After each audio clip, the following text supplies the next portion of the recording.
Welcome to Still Plays Galaxy of Heroes. This is going to be a weekly talk series where I'm going to break down the recent events and news in game, as well as break down my own roster.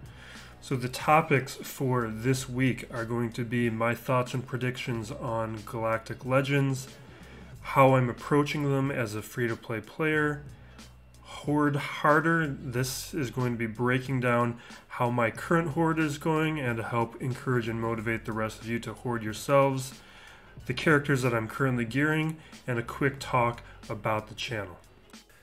So because of the news that came out today from CG, I had to recut the beginning of this video. You're going to probably see a wardrobe change at the end of it because it made the video I had recorded previously no longer relevant.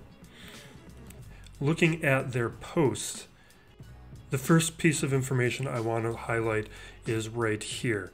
CG does not want anyone unlocking this character day one. It's going to take time to accumulate tickets. They want people spending crystals on refreshes. I think it's going to take more than a single day's refreshes or the crystal they allow for whales and krakens to get enough tickets to unlock this day one. They might, because there might be some blowback, but I think they want progression to be slow enough that this content sticks around for a while. Next thing I'm predicting is in the following paragraph. The requirements necessary for the final stages of this event are going to require higher relics and most likely a 7-star Raddus and Finalizer. So they say in the last portion of here, note that the opposing Galactic Legend you are facing in tiers 4 through 6 will have more upgrades as you progress into later tiers. The prerequisites are just for beginning the event. There's nothing saying that those levels are going to be enough to beat the final stages of the event. One of the most surprising things in the game for me was that a 5-star Raddus and Finalizer were going to be sufficient to unlocking these characters. That tells me that there's going to be a likely scenario where a 7-star Raddus and Finalizer are going to be required to get the ultimate ability.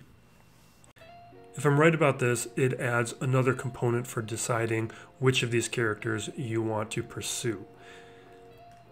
And that is right here, where they told before in a developer Q&A that the next raid is going to include a ships phase.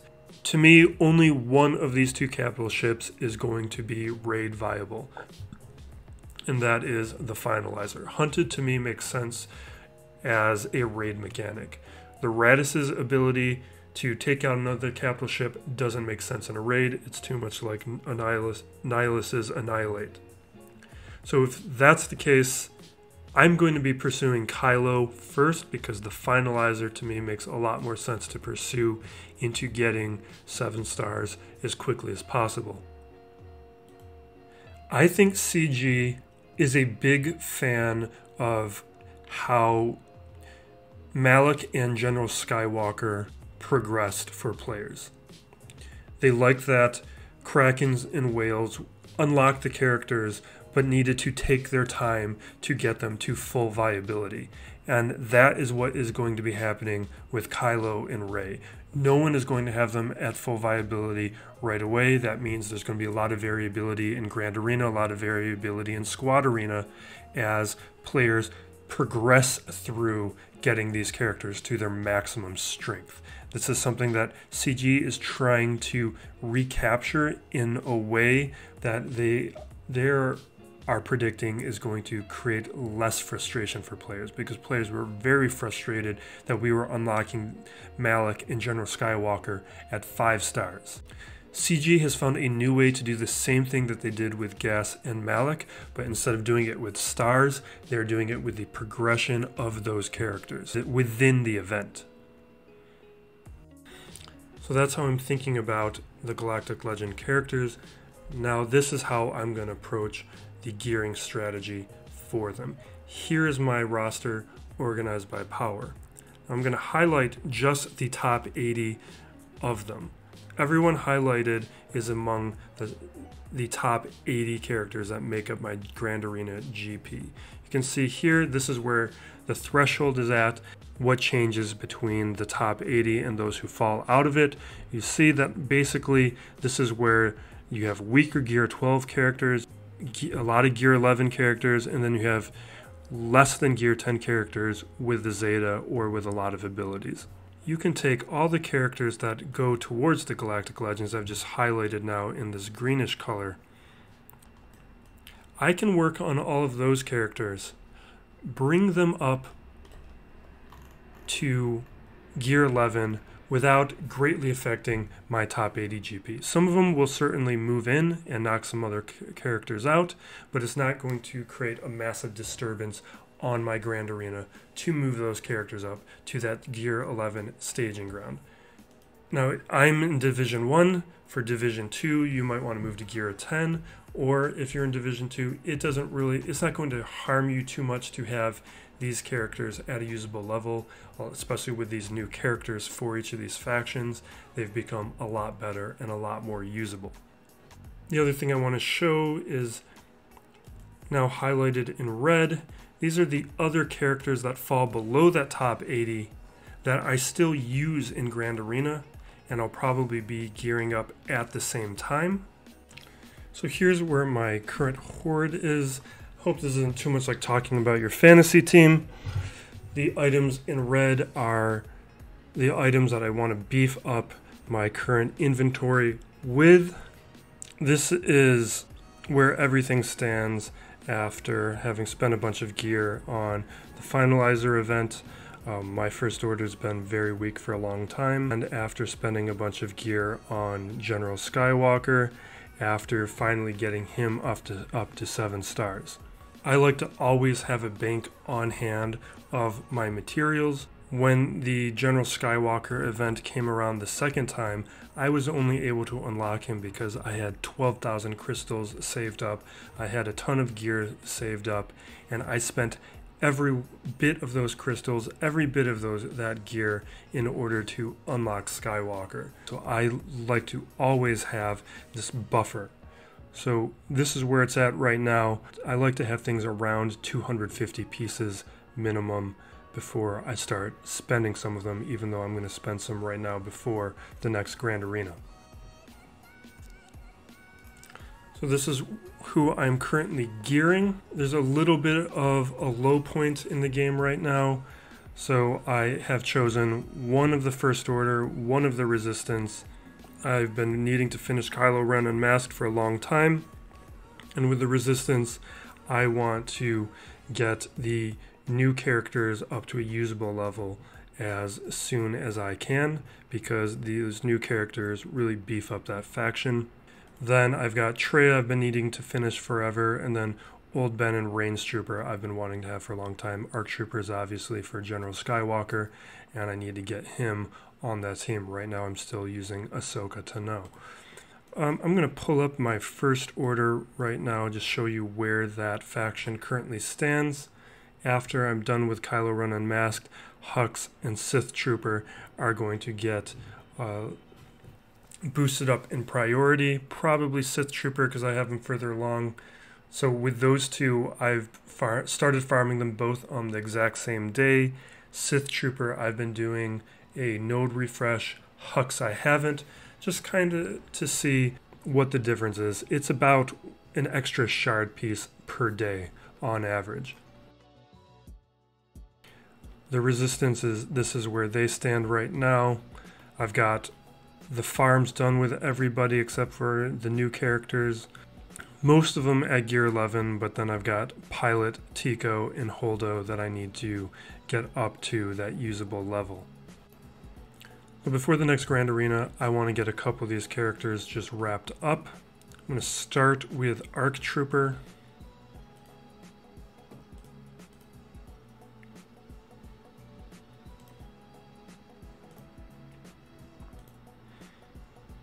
Use one of my... how many eyeballs do I have?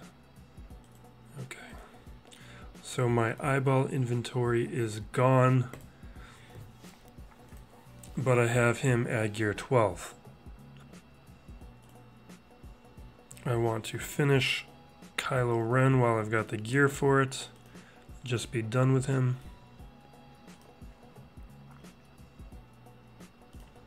So that's brought down, that's eliminated most of my cuffs. It brought down my Carbantes by, I think, by over 100 or 150. But at gear 11, I'm happy to stop him here. And I'll give him that piece.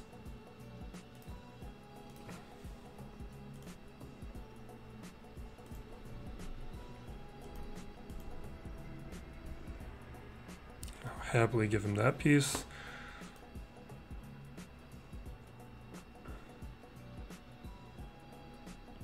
In terms of Zetas, I don't think I'm going to Zeta anyone right now with the 6 Zetas being required for the Galactic Legend characters. I think I'm going to work my way up to 6 Zetas and then act like 6 Zetas is my new 0.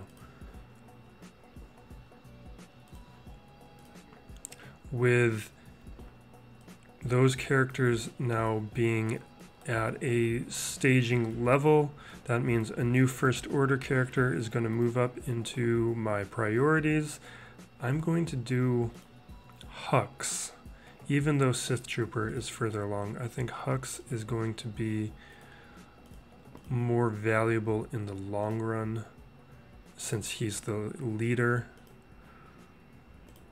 I'll put those pieces down. I'm going to leave the stun gun off right now.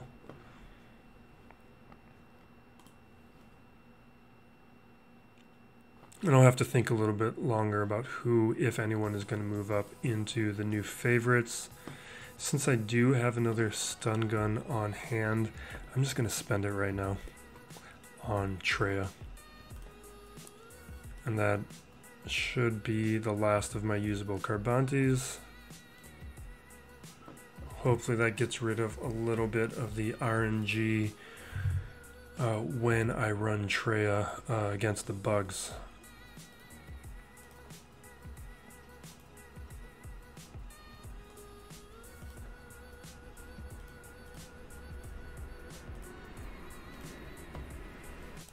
From the looks of it, I only need an eyeball to get Traya to gear 11.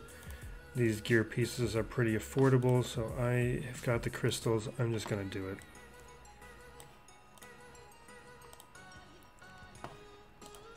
Now I can just be done with one more thing and not have to think about it. Let's see here. We'll get the health. That'll be useful against bugs. Take care of that.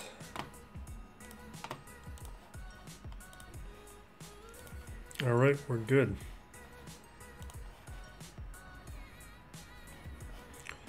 And I'm going to bring up Finn to wherever I can.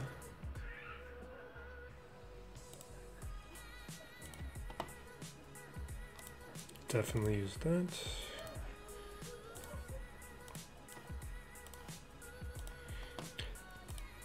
Yeah, I don't like to just upgrade because sometimes there's gear pieces I don't want to give away, especially for a character who's not going to be useful for so long. There's just no benefit to doing so. Like, I'm going to give these to him for now, but usually I like to hold on to those unless it's really worth giving it to a character. Looks like he needs a stun gun. Like, I don't want to give this to him right now. I'm not leveling him up to the next level. And same with that. He's not being leveled up to the next level. There's no benefit to giving him good gear that he's not using. So we're going to hold off there. Lastly, I wanted to talk a little bit about why I started this channel. Started it about a month and a half ago, I think at the beginning of February. I've really liked the Star Wars Galaxy of Heroes community, particularly the YouTube community, and have felt motivated recently to try and be a part of it. On top of that, my primary profession is within the design industry, particularly the construction adjacent design industry, which is extremely vulnerable to fluctuations within the economy and any potential recession. And lately that has been becoming more and more of a concern, even prior to the pandemic. And now that there's this pandemic is going on, and it looks like there's going to be a recession as a result of the pandemic, I've become even more concerned. I was hoping to have this channel much further along by the time that any potential recession was going to happen, but it looks like the timeline on that has increased a large amount. The whole idea was that YouTube could be a hedge against my own profession, where I could rely on YouTube to handle any fluctuations within the economy or within. So I'm going to be taking this pretty seriously for the foreseeable future. I really appreciate anyone who takes the time to watch, anyone who subscribes. All of that support is really helpful towards building this channel. Leave a comment down below. Tell me what you think of this type of video. I'm going to be doing this type of video at least for the next couple weeks, kind of try and gauge a little bit of interest and see if this type of more my own specific roster focus is interesting content to people or not. So until next time, this has been Still Plays Galaxy of Heroes. Be safe out there. Be excellent to each other. Thank you for watching.